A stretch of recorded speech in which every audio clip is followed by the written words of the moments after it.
barahangaha ubu nyine tugiye kubereka n'abamama hano baraza kubabwira kugira ngo bababwire ibintu byose ukuntu bimeze. Rero abantu babesha ngo Minembwe yarafashwe, leta ejo bundi Ministre wa Defense yakoze intuze declaration ministerielle y'ukwezi ya buri d'abord ni butomede y'icumweru ababwira yuko ikorosa 180 bamaze gufata Minembwe. Ico ni ikinyoma. Reka tubabwire yuko nubwo intambara ziri mu Kingero ariko Minembwe ntituzoyivamo. Abamama bacu barahari. Mama yamujana mumeze uti Minembwe yarafashwe se? Aha, uri he?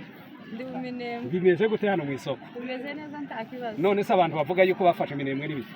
Oya abona okera ni ikinyoma. Aha, umuzaje he? Sawa tuzoza kuva Minembwe. Muzuri sana wewe. Bimeze gute dada? Kotra va Minembwe. Akura mwana he mama. Akura mwana wangu kugenda. Abantu batubwira yuko Minembwe tugomba kuyivamo ngo leta yahagurukije amadrone tumaze kurasa zirenga 200. Ubu nyine hari izindi 30 na 50 zeze zamuka. Ariko nubwo zizamuka Minembwe tuzoyivamo tuzojamo. Hari umunsi w'isoko, ntabwo isoko yabaye. None se abavuga yuko twahunze tutakiba muri Minembwe, leta ya Kinshasa yabivuga, wowe urabivuga hiki. Ngahe mbwirira uno muzeyi. Bimeze bite? Minembwe tumeze neza usibye ibitero nyine biri mu nkengero hirya no hino za drone zisenya imihana zirasenya amashuri zirasenya ibitaro. Urabwira iki leta? Ndayibwira kuyamagana no kwemera yuko umututsi afite agaciro kimwe n'abandi bantu bose. Dukeneye amahoro, dukeneye ubuvuzi, dukeneye iminara kugira ngo nako turonka abandi. Ariko Minembwe tuyirimo ahandi tuzaza. Arahandi rero tuje mama. None se ko telefone bazifunze mukaba muri Minembwe bavuga yuko bidakunda, mwebwe ni gute? Tuzokuma muri Minembwe, tuve muri Minembwe kubera kuko bafunze za telefone. Isoko se kirarema ibintu tibiye bikunda. Ngahe tubwire bimeze gute? Tumeze neza mu Minembwe nta kibazo. Nyine abamayi bari mu nkengero za Minembwe ariko nubwo bari hafi yacu ntabwo tuzava mu Minembwe, ntabwo tuzahava, tuzahaguma. Leta kirasenya imihana, kirabomba amazu yadushiriyeho no kudukundukira, ariko ko turaguma tukigirayo nyine, ariko ntabwo tuzava mu Minembwe. Turi hano mu Minembwe muri centre, twari twaremye isoko nyine ya gatanu ko murabona abantu benshi nyine twari twaremye. Ntabwo dufite kuzava mu Minembwe. Leta mudukurireho drone zihazica abantu zatuma muzikureho bazihagarike muze kuravuga iki ibintu bya drone n'ibindi bibazo byose bibe bikoreka mu Minembwe. Isoko ngo ndirema ngo bafashe isoko bafashe Minembwe ibintu byose nikubwira abantu. Noneho turi mu Minembwe abajana amakuru y'iterabwoba abo n'abanzi bacu kimwe n'abariya bose bafatikanije kohereza ari amadrone n'abari abandi bose badukatiye iminara bakadushyira mu mwijima w'icuraburindi tukaba tubayeho nta bwisanzure kimwe n'abandi bakongomani. Turayibwireke ubwo turi abatutsi. Noneho icyifuzo cyacu turi muri Minembwe tuzanayibamo tuzapfira gushira nubwo amadrone ayica buri munsi inkomere zikaba zigwiriye amazu akaba yadushiranye n'ibyinyi nkanacu muzava muri Minembwe ntaho tuzava kugeza wanyuma. None mwebwe muvuga iki? Minembwe tuzoyivamo tuzoguma hano niho tuzoshira. Iyi leta itumara ni kuyibwira leta y'ubwicanyi no condamner énergiquement le pouvoir de Kinshasa, les criminels.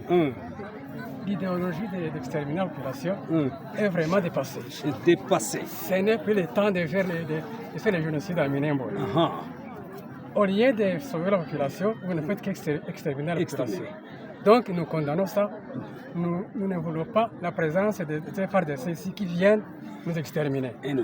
Merci beaucoup. Quel message international? Je pense que le gouvernement congolais puisse expulser, rejeter les pouvoirs des Burundais.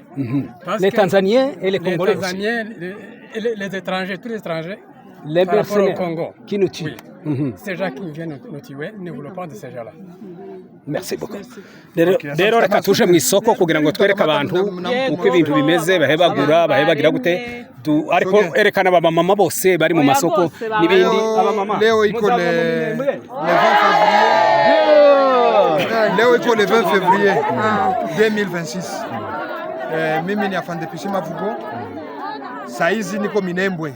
Niko na raia Pisima Vugo, niko na raia, tuko Minembwe. Isipokuwa vitisho ambao government ya Kongo inafanya kwa raia na kuendelea kuwaua, lakini raia nasema itabaki kabisa na Twirwaneho, kwa sababu Twirwaneho ndo anaona ambao jeshi hao ambao iko na walindia usalama. Mzee, unaona namna gani kwa hali ya Minembwe kuleo na vitisho ambao government ya Kongo iko nafanya? Unaweza ambia watu ambao wanakufuata, unaweza waambia namna gani? Watu wenyewe wananifuata wazidi kukaza roho, wazidi kabisa kuomba Mungu, mkono wa Mungu uko juu yetu. Ingawa guvernema yetu ya Kinshasa ili tuboikote tugeukia mgongo, lakini Twirwaneho tutaiunga mkono, sababu kwenye iko inatulindia usalama. Okay. Na kama tungali tunapumua ni juu ya Twirwaneho.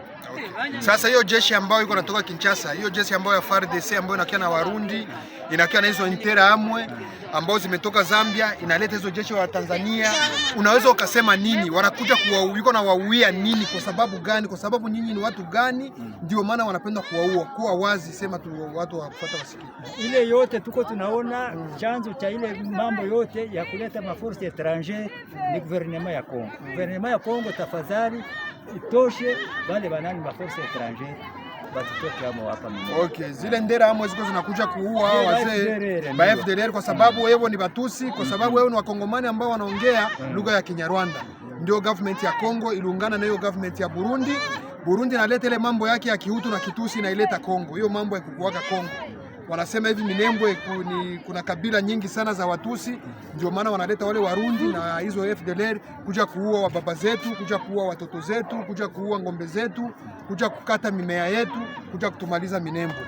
Lakini mpaka saa hizi tuko na raia ya Minembwe inasema haiwezi kaenda fasi, itabaki nyuma ya mgongo ya jeshi lao ambalo linawalindia usalama, jeshi la Twirwaneho ambalo linaongozwa na jemadari wetu, nyinyi wote mnamjua, na kupitia koordinata yake ya Kamasa.